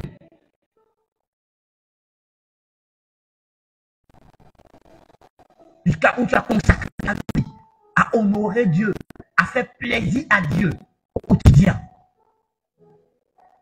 Toi seul le sais ce matin.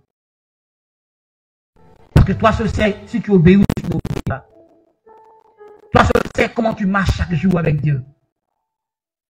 Toi seul sais comment tu te conduis en entreprise, comment tu te conduis à la maison, comment tu te conduis en société, comment tu te conduis dans les rues, comment tu te conduis dans les transports en commun. Toi seul sais comment tu te conduis. C'est que ton obéissance est censée prouver, est censée dire à Dieu et à ton entourage. Que tu es quelqu'un qui aime Dieu.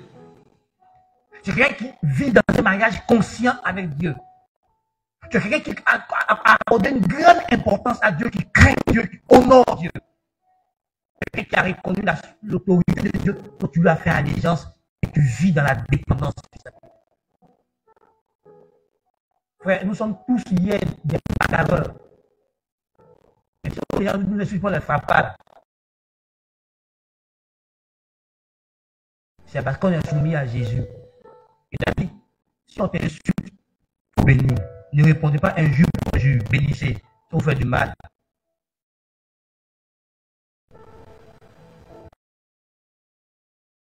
Les filles là passent et puis on passe à droite, elles passent à gauche. Tu as le Christ en toi. Quand tu es conscient, tu as fait toi-même vraiment le choix d'inviter Jésus dans ta vie pour qu'il soit ton Seigneur. Peu importe là où tu es, conscience à l'intérieur, tu feras ce qu'il te demande de faire. Alors ce matin, je voudrais t'inviter à entrer en toi-même. Vous savez, Jésus revient bientôt. C'est le moment de voir ce on est toujours unis à lui. Est-ce que tu n'as pas cassé ton union à Jésus?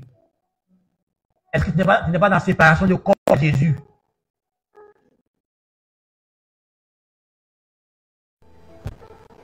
Toi, Jésus, quand tu dormais sur le même lit,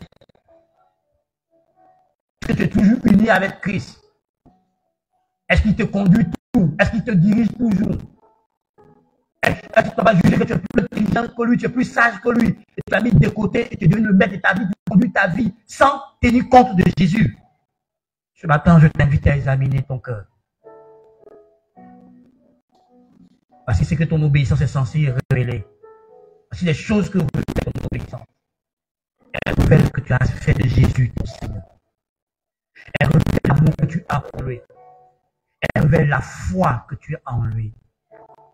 Elle révèle l'honneur que tu lui donnes, la crainte que tu lui donnes, le respect que tu lui donnes. Joseph est seul devant la femme Potiphar. Il dit, je ne peux pas commettre un si grand péché contre Dieu. Parce qu'il craignait Dieu. Frère, c'est ce que ton obéissance révèle. Ce sont les choses que ça révèle. Ton obéissance révèle que tu connais le Seigneur. Ton obéissance révèle que tu as confiance en lui. Ton obéissance révèle que tu lui es soumis. Ton obéissance révèle que tu l'aimes, que tu es attaché à lui, que tu as choisi de vivre avec lui et d'être avec lui quoi qu'il arrive. Parle avec Dieu ce matin. Examine ton cœur. Jusqu'à où tu es engagé à obéir à Dieu. Jusqu'à où tu es prêt à faire ce que Dieu te demande dans tous les domaines de ta vie. Jusqu'à où tu as reconnu que tu es le serviteur, tu es la servante du Seigneur.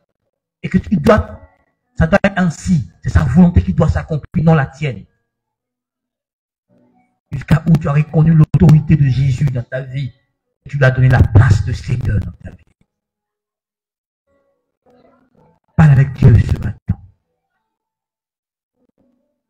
Parle avec Dieu ce matin. Tu as une décision importante à prendre ce matin. Celle de grandir dans ta vie d'obéissance. Pour toi qui n'obéissais pas du tout à Dieu, prends la la décision ce matin d'obéir désormais à Dieu. Pour toi qui obéissais à Dieu, mais tu t'es rendu compte qu'il y a encore du chemin. Tu as décidé de ne pas faire, de travailler ton obéissance avec l'aide du Saint-Esprit. À Dieu ce matin. Ton obéissance prouve à Dieu que tu l'aimes. Ton obéissance prouve combien tu considères Dieu. On l'a vu avec Abraham. Quand Dieu lui a donné son fils Isaac, il allait sans hésiter. Et Dieu lui a dit, Abraham, je sais que tu me crains. Ton obéissance montre à Dieu combien de fois tu le considères. Combien de fois tu tiens compte de lui pour vivre. Combien de fois il est important à tes yeux, il est important à ton cœur. Combien de fois tu as reconnu son autorité et tu lui as fait allégeance. Frère, la marche avec Dieu est personnelle. Elle est personnelle.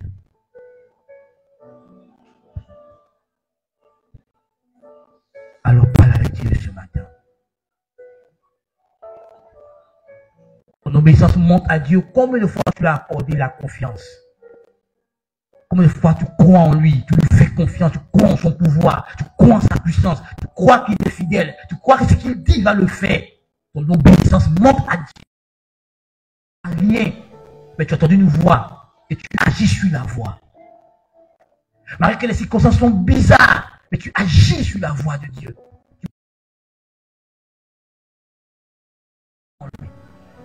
Ton obéissance montre que tu connais Dieu, que tu as une intimité avec Dieu, que tu as une relation avec Dieu, que